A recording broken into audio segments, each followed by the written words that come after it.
Basics are boring and probably not worth your time. That's what a lot of beginner and professional animators believe. So they jump into creating a short animated film and get stuck. Nothing looks right, characters look stiff, motion is jerky, story and emotion just feel bland, and they're scratching their heads and have to go back to square one. That's frustrating, but that's not failure. Going back to beginning, that's your animation instincts telling you that you need to focus on the foundations. Because basics aren't wasted time, they are growth time. In this video, I'll show you what animation's basics I mean, how to approach the basics to build real skill fast, and why I still return to them after 10 years of animating. And if you stick around, you will see how my first bouncing ball looks when I return to the basics versus what the last one did. And I practiced this nearly 50 times. So let's start at the very beginning. Why are the 12 principles of animation talked about so much? Because those are the basics.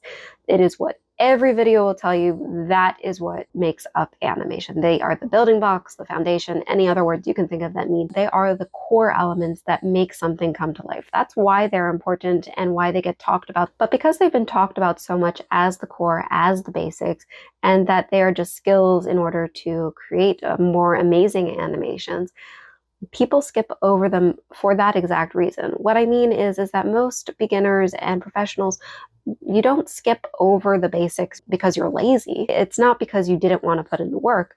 Or no, it's for two reasons. One, there's the excitement of being able to create a full animation, whether that is a character, a scene, something that is just more complicated than any of the basic principles, any of the basic exercises that you would do to practice those principles. And there is also the second, more insidious, shall we say, a reason why people tend to skip over basics, and that is because, as we've been told, they are basics. If something is basic, usually you get into your head, and I know I did this too, where you do it once and you're like, okay, this is a basic step. I already mastered it. I've grasped it. I'm good to go. I will be able to just keep building on this because it's so basic. I can definitely do it again and again and again. And I know exactly what this means now. But that isn't the case. And I know because I skipped the basics. Don't get me wrong. I did do the bouncing ball 10 years ago. I practiced that, but I only practiced it one time. And after that, I figured, okay, I've got a good enough grasp. Let me go on to more complicated stuff. I want to get into that stuff. That's what I want to create. That's why I'm getting into animation. I was also going into motion design, where I figured the 2D program would handle all the basics for me and I wouldn't have to think too much about it. I was very wrong.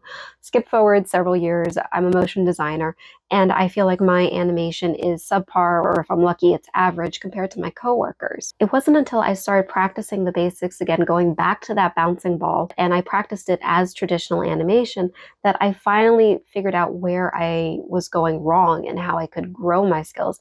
And I did see growth. Just take a look at these two bouncing balls, number 1, and I think this one is number 40. If you're feeling that same, my animation is average, I'm not doing as well as I should, I'm really struggling to get this animation to look how I want it, and I know it can be so much better. It's hard going back to basics for many reasons. It could be ego because you figured you put in the work already and you don't want to go back to the basics. I was there.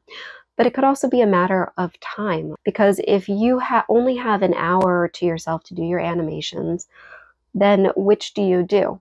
Do you spend an hour practicing a bouncing ball, or do you spend an hour practicing an animation, scene, character, technique that you saw on Instagram that you love and you want to try at a personal project?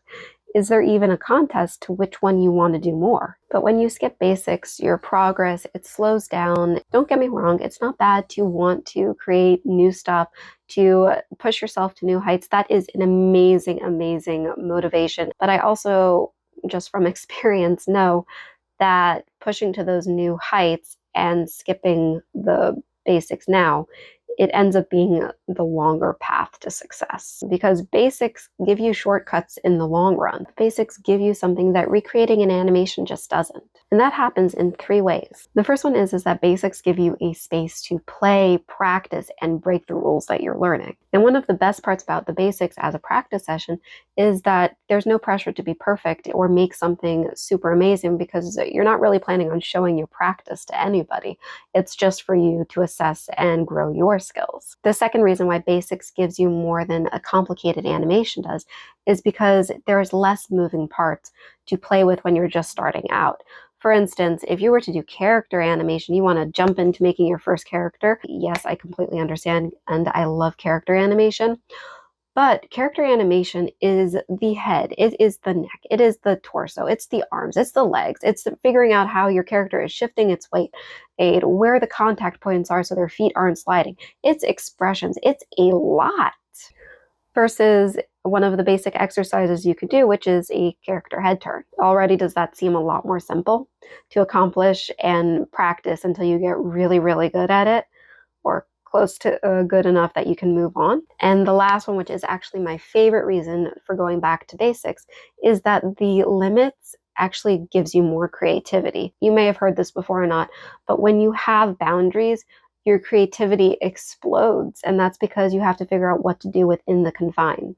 You could be the guy that is told, okay, you have to escape from this wooden box, and rather than trying to find a door or do that, you pick up your pencil and you draw a door that magically opens. Are there any basics that you've struggled with or avoided that I've mentioned here or haven't?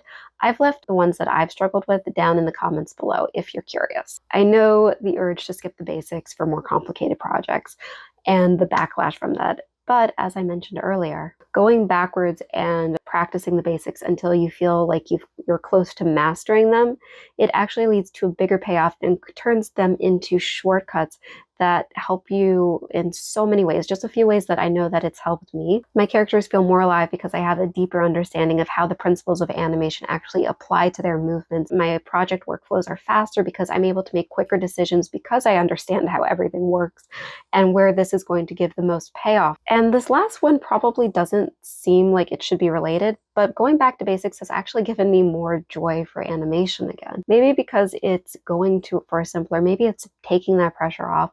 Maybe it can literally just be because as animation is back to being fun and it's not a job anymore. But I do know none of this would have been possible if I hadn't tried doing this with a few tweaks that made the practices more strategic and actually helped me grow my skills. And practicing in this way looks like you're going to pick a basic animation exercise. For me, it was the bouncing ball. You could also do the swinging pendulum, the head turn. So you pick an exercise and then you pick how many times you'll do it. My goal was 50. I obviously did not reach that goal, but the point was to do it a lot.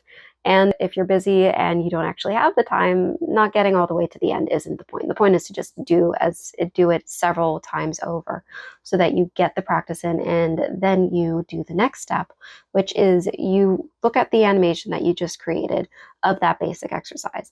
And then you have to tell yourself, what did you do well? And what's one thing you can improve? And then you do the exercise again with that improvement in mind. And then it's doing it again with that same question of what do I like? What do I need to improve? And just repeating it over and over and over. And sometimes going a completely different route because you're still trying to get that number count in. And yes, it was boring in the beginning. I'm not going to lie.